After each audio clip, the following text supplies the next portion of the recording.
Yourself and GGV Capital. Sure. My name's Hans. I'm a managing partner, the newest one at GGV Capital. We have $2.2 billion under management over 5 funds. We're one of the first investors in Alibaba back in 2003. Also an investor in Youku Tudou, UCWeb, YY, 21VNet, 美丽说, and Qunar. Personally, I was the first investor together with Richard Liu from Morningside in Xiaomi Mobile back in Series A. The chart Eric showed earlier on China travel, I led the Series B investment in Ma Fengwo and also helped out with investment in Dianping. Hi everybody, my name is Chris. I'm with InnovationWorks, currently based over here in the Bay Area after 7 years in Beijing. InnovationWorks is a truly early stage tech fund in China. But very recently we have started some investments in US startups, always with a China cross-border angle and activity, and that's why I've been sent here by our team to lead this US investment effort. Later on I think we'll talk about what kind of focus areas we are looking after and what kind of investments we are making. So. Hi everyone. My name is Han. I'm from Formation 8. We are a venture capital firm here based in San Francisco and Palo Alto with additional offices in China, South Korea, and Singapore. So we focus our investment here in the States. And whenever it makes sense, we also connect these entrepreneurs and founding teams with strategic partners across the world with a specific focus on the Asia market. We've been around just for about 3 years. We're still under the Fund 1. And we've done about 50 investment across different sectors. One of the most recent exits is Oculus VR, which the virtual reality company that just got acquired by Facebook. I'd be happy to tell you more about what we do across border between here and China. Hi, hello everyone. We from Legend Star Capital. Actually, Legend Star is the early stage investment arm of Legend Holdings, 联想控股. So I have 2 numbers to share with you. The first one, the industry arm of the Legend, including PC maker Lenovo, and the mining, real estate, agriculture, and the consumer financial business in China, has an annual turnover of maybe 50 billions per year, $50 billion. And the second one, that we are the early stage investment arm of Legend Holdings, and together with the VC arm Legend Capital and the PE arm Honey Capital, we have about $20 billion under fund management, so which makes our maybe one of the largest industry and investment group in China. So basically, the Legend Star Capital itself focuses on high technology early stage startups globally, but we are currently still based in China and just expanding to the Bay Area and America. So thank you. Thank you, Wei. So before we start talking about the investment strategy in general, but let's talk about something more fun. Hans, can you share maybe one thing that you're extremely passionate about to the audience, or something personal about yourself? Like Chris, I moved back to the Valley in summer last year. The reason I came back and will spend time in both China and US equally is I'm very passionate about cross-border startup. I think the last 10 years, you see copy to China with localization and micro-innovation as the way to go to make money in China. For the next 10 years, you will see a lot more Chinese startups coming out of China. In Chinese business model, especially in user pay model, and also in e-marketplace as the new model, not just the advertising model you see in the US, as more dominant around the world in mobile internet.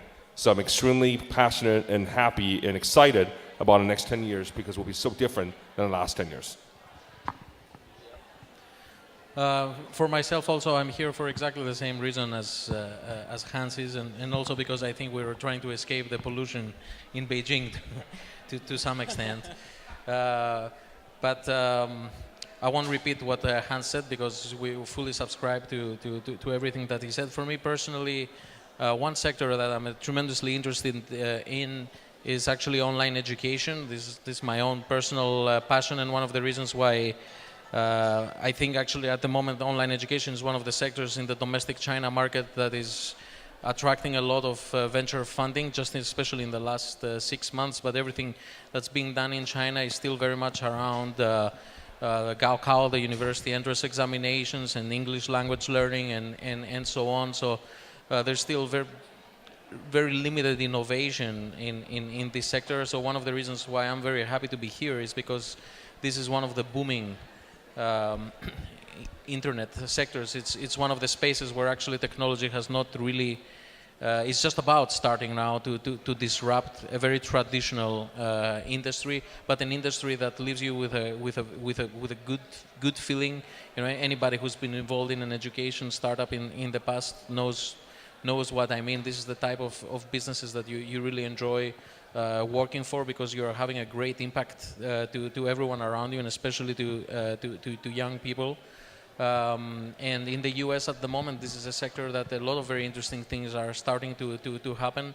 I have a 10-month-old baby son, when I'm thinking about saving money for college, I keep reminding myself that when he's going to be 18 years old, I don't think universities and at least tertiary education is going to be the way we all know it, and the way it has been like forever, like for the last 100 or 200 years. So this is one of the areas I'm personally very passionate about, and that I think in the next 5 to 10 years are going to have like extremely large-scale disruption and changes. All right. First of all, I think the beer is great. So I think I came from China to the States 16 years ago. And then for the last 16 years, I have had a lot of options in terms of different time point facing the question whether should I stay here, pursuing my career in the States, or going back to China, also doing something fun and interesting. Back in 2009, right after economic crisis, I had no job at all. But I just determined Silicon Valley is the place I want to be. So I drove 33 days and 6,700 miles across country from Philadelphia to Silicon Valley. And for every single day for the last 5 years, I've been glad I made that decision. Only because Silicon Valley has been such an awesome place. I don't know how long have you guys been working or living here. I think you should feel lucky just being in San Francisco Bay Area for one of the best, actually not one of the best, actually the best location for the startup ecosystem.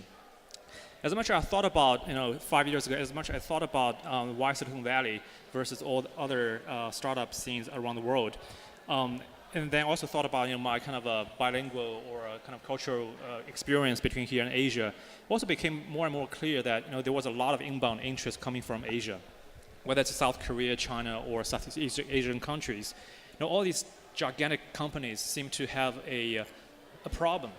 The problem or the crisis is they were short of their innovation. Just look how much struggle they have had over the last couple of years. Really successful companies from 1980s, 1990s, suddenly found they could not continue innovation. Then guess what? They send people here to Silicon Valley, and some of them even established over 1,000 people here from San Francisco to South Bay. But how much can you do to really bridge the gap? I think business is also about incremental steps. The incremental steps can be done by people who actually mutually build the trust between here and Asia. So that's part of kind of a passion that drove me to come to join Formation 8 about 2 years ago. And the last 2 years has been a blast. And also back to answer the question from our moderator. So set aside all the fun and passion in the professional world. I guess the other thing I feel really strong about is flying an airplane, which I'll save it for later when we have more beer and tell you about it. Thanks. I've been passionate about turning high technology into the real for maybe more than 10 years. Educated as a computer science in undergrad and started my tech startup in late 1990s. But at that time, the Chinese technology investment market is totally different from now, from the current market. So I have been in the early stage investment industry for more than 10 years. And from the first beginning, I need to find some very special organizations, special companies to support my passion in the technology investment, such as government-backed agencies that care about the national technology policy, national technology development. And then later, maybe as strategy investor, they care about the high technology, that they don't care about the really financial models, really reality things, they only care about technology itself. But in the past 3 years, after I joined the Legend Star, in the past 3 years, I think China has changed a lot. it's more and more like the Silicon Valley market right now. I just arrived the Bay Area the day before yesterday. So after I left China, before I left China, one of my portfolio company just raised a next round fund in a value of near 200 million US dollars. And for that company, it's a pure technology company.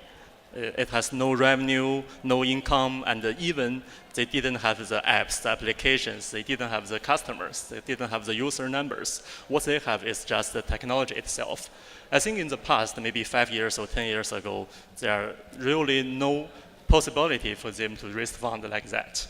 They need to thinking about how to make industry usage. They need to do product things. So I think the market is changed quickly, and everything is just in China is proceeding the Silicon Valley, and I think the valuation system, the best people want to go to the technology startups. So I think it's a good point. It's a good time for me in the passion for the past 10 years, and to come to the Bay Area to find maybe the best technologies here and integrate them back to the Chinese market. So just wondering, out of the whole crowd, how many of you guys are entrepreneurs? Can you guys raise your hand? So we got, I think, about more than 50% are entrepreneurs. Good. We good. So let's say if we want to give advice to entrepreneurs, what would you say?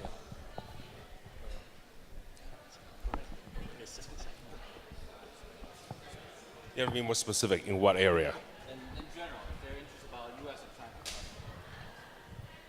China. If you're interested in U.S.-China cross-border investment, advice I would give is that for companies coming from China here, recruiting Chinese PMs, engineers that have been in the Valley for a long time is a good place to start. For those who are from here, want to go there, you should definitely work with a good VC to help you to do that, because it's China could be a very tough place. I've been in China the last 8 years, investing in 15 companies. When I look at these portfolio companies, each single one of them is in a very, very competitive market. I know in the US it's very competitive, but in China I can assure you it's even more competitive. For every company that gets funded, there will be 10 to 20 others that get VC funding as well, all around the same time, all doing similar things, all with people from top schools and going at it. And the battle is brutal. So for U.S. companies, I think the panel earlier did a good job of explaining what could be done. I think going forward, the companies that are most interesting are the ones that can leverage Chinese business models, leveraging Chinese resources in supply chain to tackle the global market, not necessarily just China. I think to compete against Chinese startup head-on in China is not easy, but taking a model to attack global market, especially in emerging markets, is very, very interesting. I invested in a company which Formation 8 seeded called Wish. They're based in San Francisco. The co-founders from China originally. The other co-founders from Europe. Both of them been in the US for over 10 years. Rose through the ranks through Yahoo and Google. And they initially was doing photo sharing app that was kind of interesting, but didn't really have a business model. Then they pivoted and recruited suppliers from China on eBay and Taobao to sell through their app to users in the US and elsewhere. And within less than 1 year, their volume grew tremendously. Now it's $100 million US in terms of GMV. And a year ago, it was zero. And that kind of model only was possible because the co-founder came from China, knew that there's something that could be done, and with the experience they have in terms of recruiting users from Facebook and LinkedIn and Twitter and elsewhere, was able to do this. And they're making huge progress over the next over the last 6 months, and I think that over the next 18 months, you'll hear a lot about it. And by now, Alibaba, Light in a Box, bunch of Chinese internet companies all know about it, faster even than how the US companies, US consumers know about it. That's the speed of change that you see in Chinese internet space in a way that's unseen anywhere else in the world. With that kind of competitiveness, there will be a tremendous interesting to watch Chinese companies to tackle the emerging markets like Xiaomi is doing in Southeast Asia, Latin America, Eastern Europe, and so forth. So again, the next 10 years I think will be very, very, very different than the last 10. I also think the next 10 years are going to see the most important thing that's going to happen is actually China going out to the world.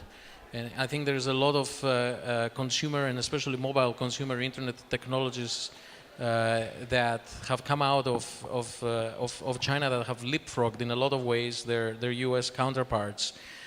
But up until now, there were a couple of fundamental issues with this becoming well known and transparent to the rest of the world. The first and foremost barrier, I think, for a lot of the Chinese internet companies is that they have not had the willingness or the talent or the self-confidence, if you like, and to some extent to actually go out to the world. It's only in the last year or two that the major Chinese internet companies feel comfortable enough. They have tons of cash at hand, but they've also realized their place in the world. They've realized that actually a lot of their products and services are at the very least at par with their American counterparts. You can do a very simple comparison between WhatsApp and Weixin, right? And there's no comparison basically between the two products, especially when it comes to young people in emerging markets and the usability of the app in these places. But I think the major point is that right now the large Chinese internet companies have actually realized how strong their position is. And they're about, now that the only other barrier they need to solve is actually staff this international expansion. You mentioned Hugo Barrett, great first case of actually a fairly senior foreigner, Laowai executive, right, being poached by a rapidly growing Chinese company to head their international expansion. And I think we're going to see a lot more than that. Actually, anybody who has been here in the Tencent office in Palo Alto is a Chinese company hosted in an ex-church that's been converted into an office, and you walk inside and you know the Chinese staff is no more than 1/3, and you see black people, Hispanic people, white people, whatever you want to call it, and they're actually working for a large Chinese internet company. And the guy who's heading games is an American guy. The guy who's heading WeChat for the US is an Americanized Taiwanese guy. And in general, it's a very local American team, but they're all working for a Chinese internet company. The speed with which all the major Chinese internet companies are going to be able to do that is what's going to define, you know, the pace of their success. But their success actually, especially when it comes to emerging markets, in my opinion, is undoubted, and it's going to happen. On the other direction, personally, I'll be a little bit more blunt than Hans. I think if you're doing anything on the consumer internet or mobile internet side here and you want to go to the Chinese market, I should probably say forget it.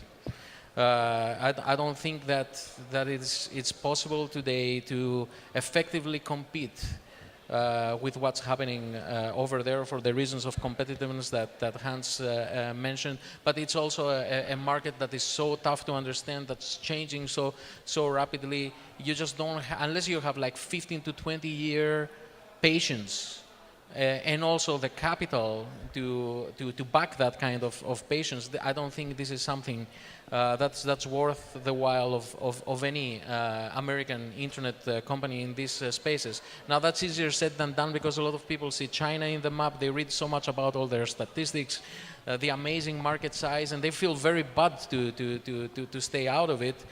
So everybody's trying to find a way to enter the Chinese market, but it's actually much harder than that. Now, having said that, there are a few niche spaces where Silicon Valley is for sure way ahead of the Chinese market for a variety of reasons. I can give you a couple of examples, and this is exactly where cross-border investors like ourselves are trying to focus our investments in and trying to help some American companies go to the China market.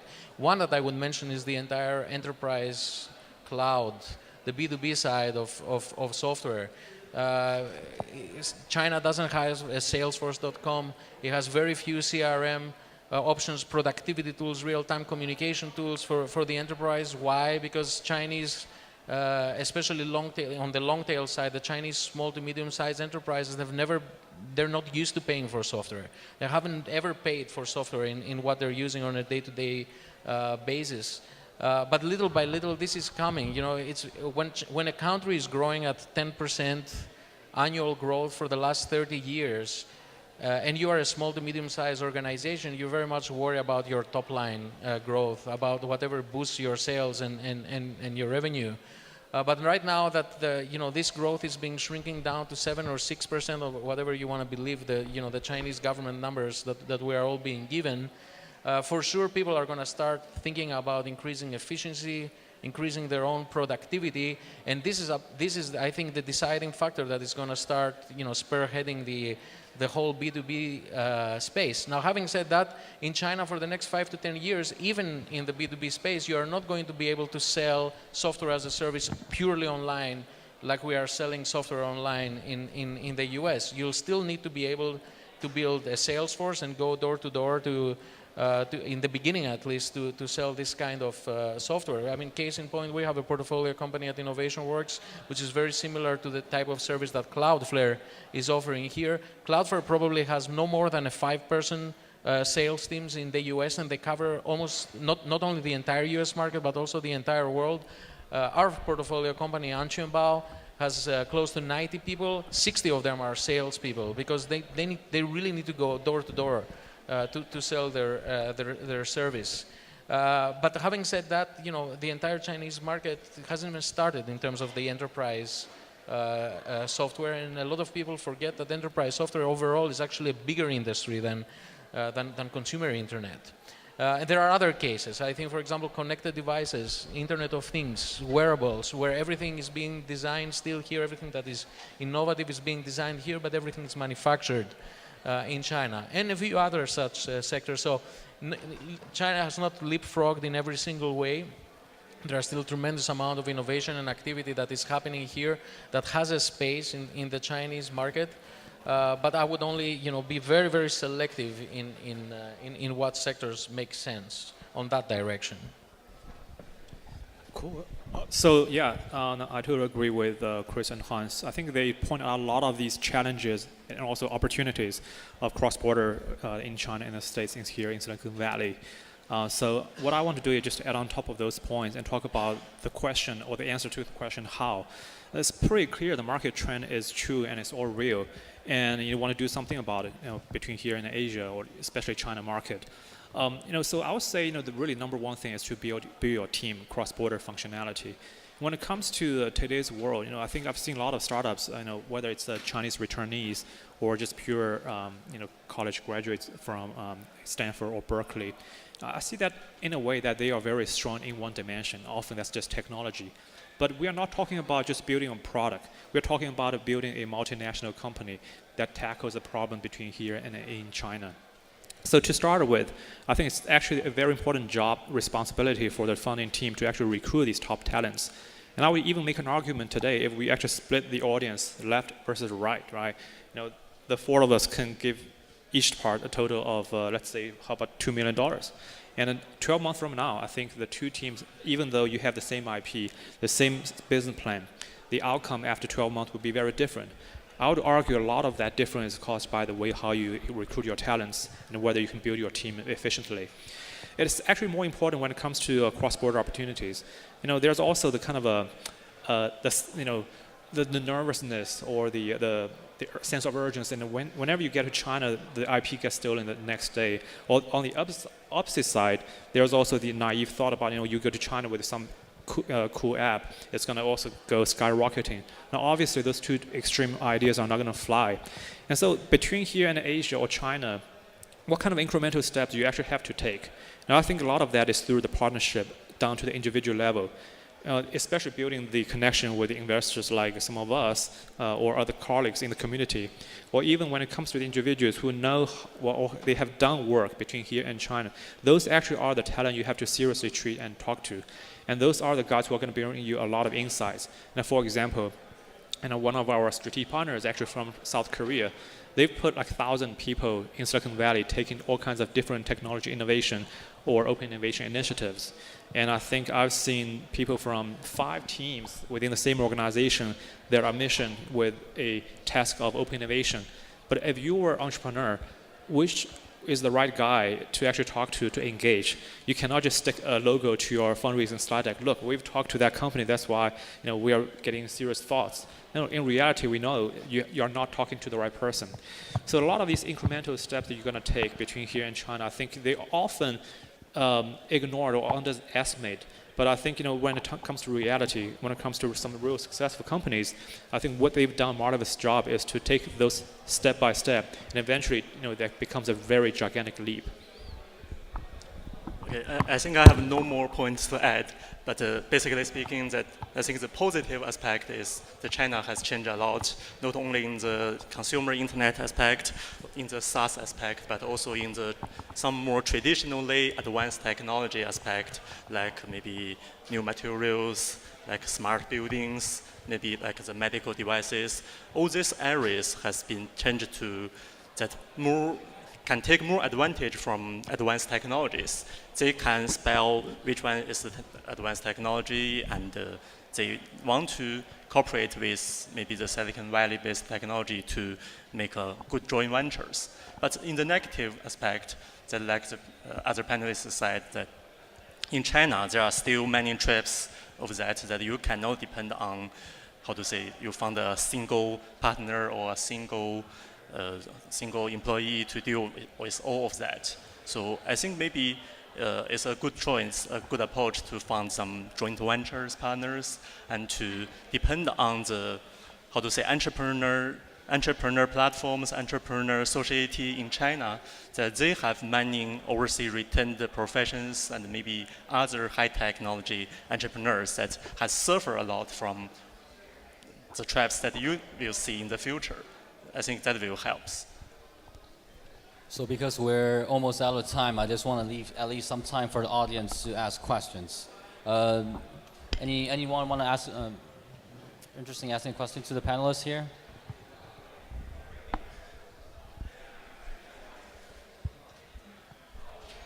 No? Then I'll ask the questions then. Hans, so since you invested in Xiaomi very early on, and with that record, you could basically almost get every single deal you want in China. So why are you here in the Valley? Why do you spend a major proportion of the time here in Silicon Valley? Like Chris said earlier, over the last, I think from 2012, 2013, it took us a year to recruit Hugo to join Xiaomi. By the time when he decided to do that, and the impact that his joining Xiaomi made, it was extremely impressive. And over the last year and a half, also like Chris pointed out, you see Alibaba and Tencent being extremely aggressive, setting up huge team in Palo Alto. And not just to the internet giants, you see Cheetah Mobile, you see Qihoo, aggressively not only set up operation, but also investing in funds in the US to be an LP to extend their reach. And this is not just to the US. People in the Valley only see Chinese people coming. What they don't know is that Chinese companies are expanding aggressively into Southeast Asia and Latin America and India. The number one mobile browser in India is UC Web, a Chinese company. The number one phone company in India is Huawei, and hopefully down the road Xiaomi. So you see Chinese expanding not just into the US, but elsewhere as well.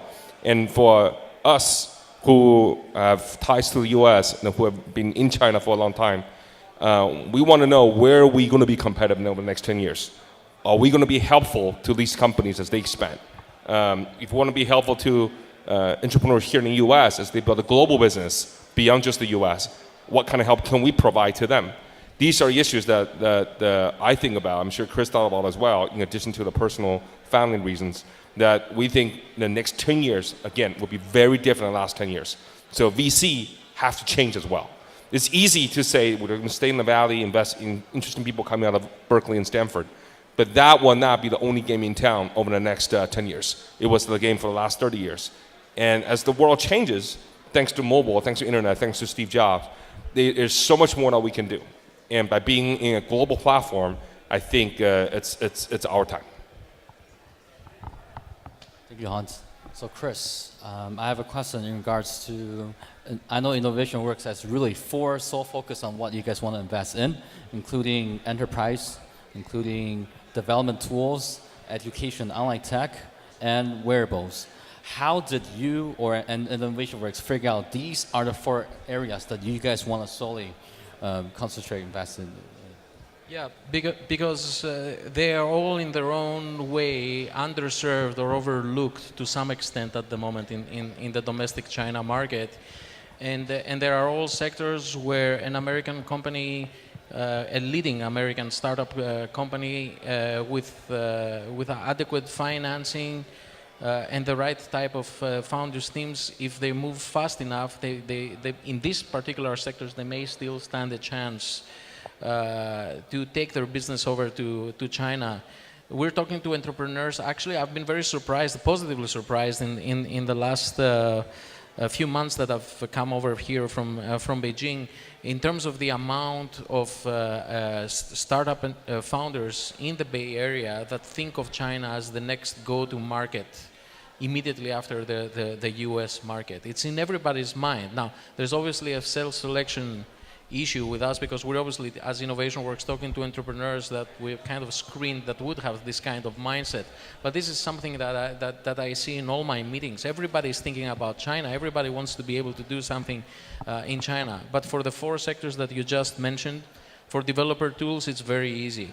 The developer community in China is the biggest developer community in the world, especially when it comes to mobile developers, especially when it comes to Android.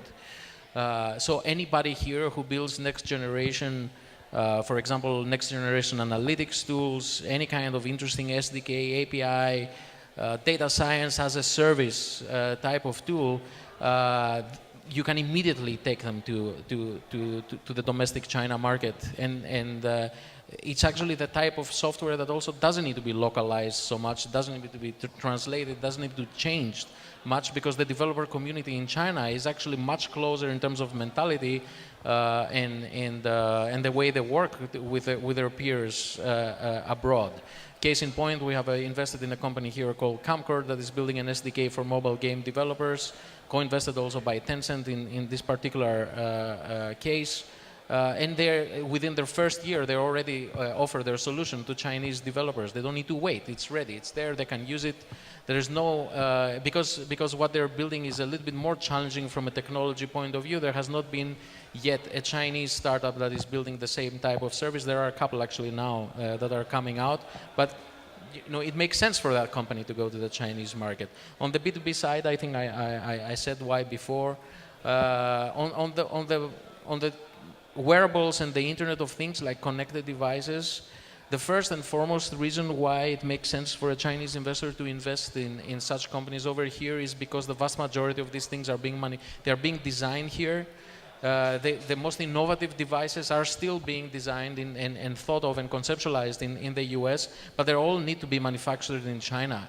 And for the vast majority of first-time entrepreneurs in the US that have never actually built or shipped any product, to go to Dongguan or the other factory places around in Guangdong province is actually an extremely challenging task. And if there is a Chinese investor with the right connections and the right access to this kind of manufacturing services and facilities, it de-risks the investments to a very large extent.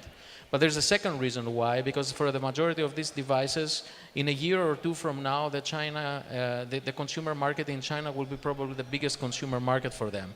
I cannot see 100 million young Chinese people right now wearing Fitbits and so on, because they're still so focused around buying their first, flat screen TV, their first flat, their first car, whatever. But in a couple of years, for that upper middle class layer in Chinese society, this will be a very, very interesting consumer market. And it may sound like a very narrow part of society, but in China, everything is multiplied by 1.4 billion people. So even that narrow upper middle class society is probably 100 million people or something like that.